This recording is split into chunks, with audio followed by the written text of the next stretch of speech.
Imagine that you live in a nation that was once one of the richest regions per capita, and 20 years later, your community cannot even afford to buy clothes. This area is Venezuela, and your imagination is a reality for Venezuelans. This problem does not apply to most of the audience yet. However, it could become an issue in the future. When we elect politicians, we vote for them to promote ideas and processes that we think will benefit our country. It is important to explain to people the effects of a socialist economy. I will be speaking about the history of socialism and reasons why it will not benefit the public or the country as a whole. This being said, I will give you a brief overview of socialism as a whole. What are the defining points of socialism? According to the Merriam-Webster Dictionary, socialism is any political theories that advocate collective or governmental ownership and administration of the means of production and distribution of goods. Essentially, there is no private property, and the distribution of work, food, money, etc. is controlled by a collective group of people or the government.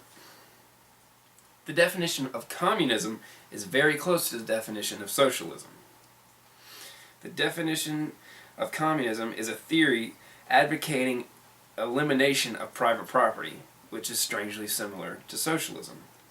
In addition to this, I have not found any credible sources online that gives examples where socialism has been successful or benefited a country. Socialism might work well in theory, but when implemented in reality, it does not work out well at all. One perfect example of socialism that failed the country is modern-day Venezuela. The Venezuelan government completely mishandled their resources. This resulted in large areas of extreme poverty and a few small areas of extreme wealth. Socialism was instilled in 1999 by Hugo Chavez.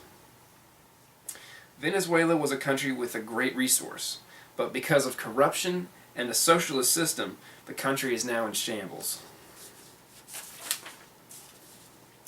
Furthermore, socialism sells an idea that has never actually benefited a country to this day.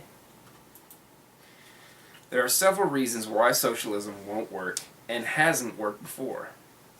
Socialism sounds nice when everything is shared and distributed equally. Implementing a socialist plan in the U.S. would cause a tax rate jump up to 60%. This would cost the U.S. populace roughly $42 million. And I'm not sure about you, but I don't have that much extra money laying around. The distributors of funds and resources would be totally controlled by the government, which did not work out for any countries that have implemented socialism. According to the Transparency.org, roughly 50% of the American population believes that corruption is an issue in modern-day government. If such a large portion of the American people believes that corruption is an issue, why would you trust the officials in charge with fair distribution of resources? Socialism also gets rid of incentives.